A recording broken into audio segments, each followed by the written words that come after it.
TV. Seche ma koro dong' mana seche manok kende to jo Kenya donje higa mar 2023 Uganda nitie kod paro mopogore opogore yo ma higa 2022 osebedo go kodgi ka bende giyango le kod geno ma gin go ne higa manyien mar 2023. Jo Juma noloso kod moko kuom jopiny kendo olosonwa lipodni.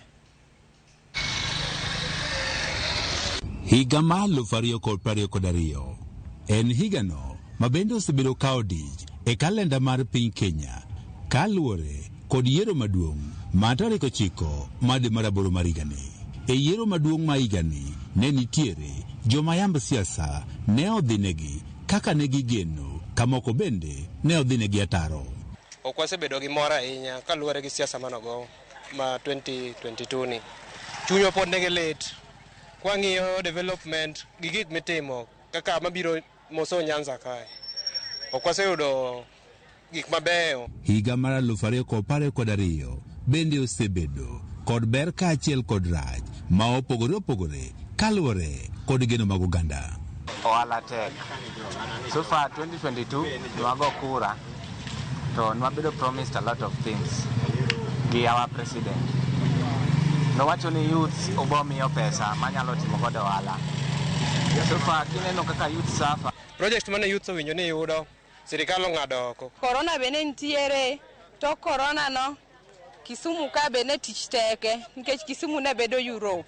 Wajo ohala waseneno matek. Wuok nudhi uso kuma doyude pesa iriembo une kanyo ok onego bed nuuse.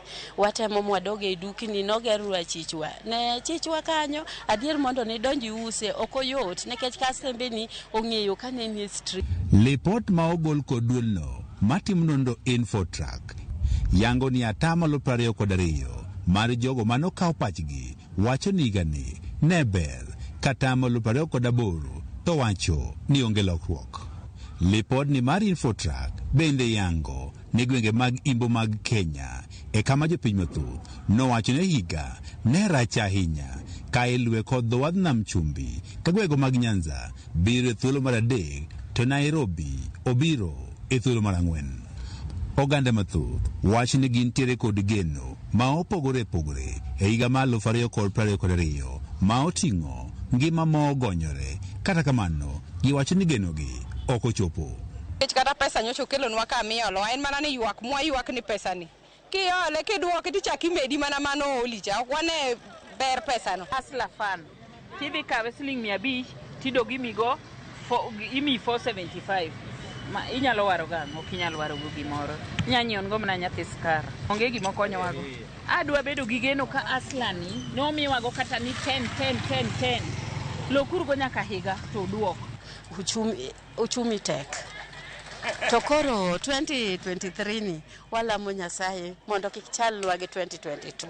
Lipod no mar Infotrack bende yango ni jo Kenya mathoth ywak ni higa ni mar 2022 ngima ne ni malo nok mang tibe ne thoth kabedi do thieth bende ne pek. Kata bed ni jo Kenya mathoth ne okale geta mo opogore opogore e higa ni mar 2022 gintiere kod geno ni higa no mar 2023 dhi bedo maber moingo higa no mar 2022.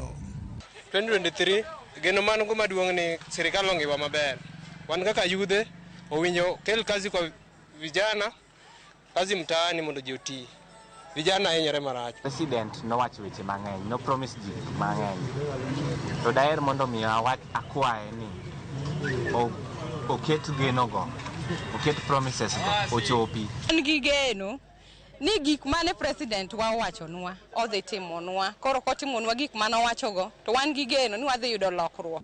Atamalo 82 mag oganda jo Kenya geno ni ngima dhi bedo maber e higa mar 2023 kaluwore kod lipodno mar Infotrack. Odong' mana seche machuok to jo Kenya donje higano mar 2023. En higano ma gintiere kod geno mathoth. Maduong' en mana kwayonegi hawi maber. Jo Juma, Ramogi TV, Migori.